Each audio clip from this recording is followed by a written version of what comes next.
नमस्कार। शुरू कर लेते हैं कमोडिटी 10 बजे 10 मिनट की। और सबसे पहले एग्री मार्केट की आज शुरुआत करेंगे। आज टॉप 10 कमोडिटीज़ में हल्दी जिसकी चर्चा होनी चाहिए, क्योंकि यहाँ पर कहा जा रहा था कि इस बार उत्पादन काफ़ी बेहतर रहने का अनुमान है, लेकिन यहाँ पर तेज़ी लगातार बढ़ती जा रही है। हालांकि जीरे में देखें तो ऊपरी स्तरों पर दबाव बना है, 24,400 के नीचे आ चुका है, लेकिन हल्दी कल के सत्र में भी 2.5% की तेज़ी। पिछले 3 सत्रों से ज़बरदस्त तेज़ी के मूड में हल्दी है, 15,200 के ऊपर। धनिया 7,950 रुपये के करीब यहाँ पर मुनाफा वसूली दिख रही है। हालांकि धनिया का स्टॉक कम है, कैरी ओवर स्टॉक की चिंता नहीं है, लगातार दूसरे सीजन बुआई कम हुई है। तो तीनों ही मसालों में अलग अलग फंडामेंटल्स है, लेकिन इस बार हल्दी की तेजी ज्यादा दिख रही है। ग्वार सीड लंबे समय तक कंसोलिडेशन के बाद फिर से तेजी दिख रही है, 10,450 के ऊपर पहुंच चुका है। ग्वारगम का वायदा 5,350 रुपए के ऊपर है ग्वार सीड का वायदा, क्योंकि यहां पर अराइवल्स के नंबर अब काफी कम हो चुके हैं। कैस्टर सीड को देखें तो यहां पर इंडस्ट्रियल डिमांड कमजोर है, 6,450 के आसपास भाव है और नए अराइवल्स भी मंडियों में आ रहे हैं। कपास 1,500 के नीचे बना हुआ है, दायरे में कह सकते हैं। एनसीडीएक्स कपास अप्रैल वायदा की मैं बात कर रहा हूं। आइस कॉटन 68 सेंट के करीब, कपास कली 2680 के ऊपर है, 2700 के आसपास की क्लोजिंग कल के सत्र में हमने देखा था। और कॉटन वॉश ऑयल 1200 के आसपास है। आखिरी काउंटर है मेंथा ऑयल का, जहां पर दायरे में ही कारोबार हो रहा है। चलिए चलते हैं अपने एक्सपर्ट के पास। अखिलेश जैन है, टेक्निकल आईक्यू के फाउंडर है। अखिलेश जी, सबसे पहले हल्दी बताइए सर। लगातार लोग बेरिश कॉल दे रहे थे, उनको लग रहा था कि यहाँ पे कमजोरी बढ़ सकती है, लेकिन पिछले कुछ सत्रों में जबरदस्त तेजी दिखी है। क्यों ये तेजी आई है और टेक्निकली कैसा दिख रहा है? हाँ, नमस्ते विष्णु। नमस्ते। काफी एक अच्छा रन अप देखने को मिला पिछले कुछ वीक के अंदर हल्दी के अंदर। थोड़ा सा सप्लाई डिमांड स्टैटिक्स के कारण हालांकि ये पुल बैक मिला, बट ओवरऑल स्ट्रक्चर्स को अगर अपन देखेंगे तो स्टिल हल्दी का जो मोमेंटम है वो साइडवेज ही लग रहा है। ऐसा कोई खासा इसके अंदर एक्स्ट्राऑर्डिनरी मूव नहीं देखने को मिल रहा है। कल के सत्र में लग रहा था कि ऊपरी स्तरों के अंदर यहाँ पर एक बिकवाली देखने को मिल सकती है और आज हमने वो बिकवाली देखी भी।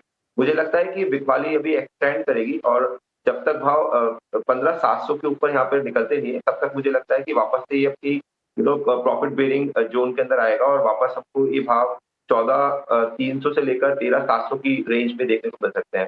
तो मेरा रिकमेंडेशन ये रहेगा कि जब तक ये वायदा 15,700 के ऊपर 750 के ऊपर ट्रेड नहीं करता है, रुकता नहीं है, तब तक यहाँ पर सेल ऑन राइज की अपॉर्चुनिटी देखें और 14,500 से लेकर 13,700-800 तक वापस से आप उसके भाव देख सकते हैं। धनिया में सर बताइए, धनिया में कल करीब 2% की गिरावट दिखी है। क्या गिरावट और बढ़ेगी या मौका है इस गिरावट में खरीदने का?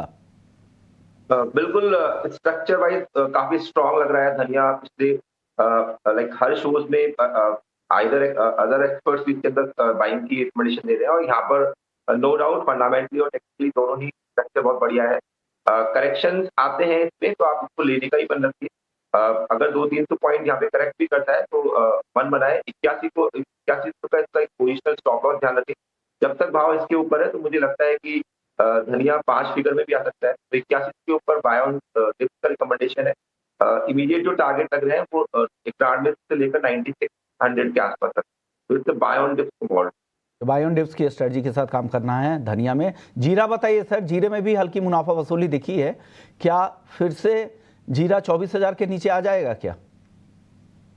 देखिए, कहीं ना कहीं ये एक क्लू लाइक तो फाइंड आउट करने की कोशिश कर रहा है। काफी पिछले सत्रों में हमने एक सीमित दायरे में इसका कारोबार देखा, अप्रोक्सीमेट 8-10% की एक रेंज में ट्रेड करा रहा है और मुझे लगता है कि अभी लोअर स्तर पे ही है। नेक्स्ट कॉन्ट्रैक्ट में बात कर रहा हूँ, जितने भी कॉन्ट्रैक्ट के लिए बोल रहा हूँ, तो 23,200 का इसमें भी एक स्टॉप लॉस ध्यान रखिए। जब तक भाव इसके ऊपर है इसमें भी एक पुल बैक मिल सकती है। हालांकि ये जो पुल बैक होगी वो लिमिटेड होगी अप टू 25,100 तक। धनिया जीरा का जो ब्रेकआउट लेवल है जहां से इसके अंदर एक बढ़िया तेजी आने वाले सत्रों में देखने को मिल सकती है, वो 26,300 के आसपास है और कहीं ना कहीं जो सपोर्ट है वो 21,200-300 के आसपास है। तो जब तक ये रेंज ब्रेक आउट या ब्रेक डाउन नहीं होती तो एक रेंज पे हमको देखने को मिलेगा थ्रू नेक्स्ट वीक और मंथ। और आइदर साइड जाने पे मुझे लगता है बाइंग साइड पे रहना चाहिए। 26,300 के ऊपर जब भी कॉन्ट्रैक्ट देखा तो यहाँ पर भी एक अच्छा रनअप देखने को मिलता है। सर ग्वार में बताइए, ग्वार में भी तेजी लौटी है, क्या लग रहा है ये टिकाऊ तेजी है और तेजी कहां तक आगे जाएगी ऊपर? देखिए, अब ऐसा नहीं है सेम जैसा इस तरह से बिहेवियर रहता है कि जहाँ से तेजियां लगने लगती है, वहां से मोस्ट ऑफ टाइम गंवार और गंवारगम दोनों ही के अंदर एक प्रॉफिट देखने को मिलती है, बुकिंग देखने को मिलती है। तो मुझे अभी भी ऐसा ही लग रहा है कि ऊपरी स्तरों पर है। यहाँ पर जिन्होंने लाइक बाइंग कर रखी नीचे, वो थोड़ा मुनाफा वसूली करें। और दोनों ही कॉन्ट्रैक्ट्स को मुझे लगता है कि सेल करके काम करना चाहिए। 5460-65 के आसपास आता है गंवार 30 का कॉन्ट्रैक्ट, तो आप 5520 के स्टॉप लॉस में से सेलिंग बना सकते हैं। ग्रेजुअली मुझे वापस से लगता है कि भाव 5250 तक की रेंज पे आ जाना चाहिए। वहीं गंवार स्टील में भी मुझे लगता है कि एक बार जो पुल बैक रैली थी वो कंप्लीट हो गई है। 10,700 के आसपास आता है, तो यहाँ पर शॉर्ट करें। 10,850 से स्टॉप लॉस प्लेस करें। ग्रेजुअली इसमें भी भाव 10,000 350 आते जा। छोटा जवाब जी। कॉटन केक पर दीजिए, क्या टारगेट दिया है आपने कॉटन केक का आज के लिए सर? कॉटन केक को आप रख सकते हैं बाय करके 2635 का स्टॉप लॉस से इस कॉन्ट्रैक्ट के अंदर खरीदारी करके काम करें। ग्रेजुअली भाव मुझे 2750 और इवन 2800 तक की रेंज में आते लगे, तो इसको आप खरीद के काम करें। ओके, अगर नॉन एग्री मार्केट में अगर आज कोई चुनाव लग रहा है जहां पर आज आपको ज्यादा कन्विक्शन है, तो कौन से काउंटर होंगे वो? गोल्ड सिल्वर दोनों के अंदर ये टेम्पररी पुल बैक देखने को मिली है। मुझे लगता है कि यहाँ पे शॉर्ट करना चाहिए दोनों ही कॉन्ट्रैक्ट के अंदर। 70,100 के ऊपर गोल्ड मिलता है तो सेल करें। 70,300 का स्टॉप लॉस लगाएं।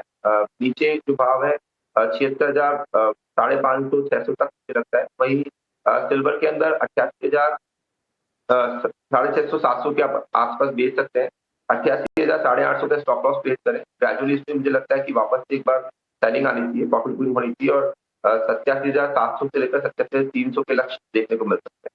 जी, शुक्रिया अखिलेश जी, वक्त दिया आपने, नॉन एग्री एग्री दोनों मार्केट पर अपनी राय दी।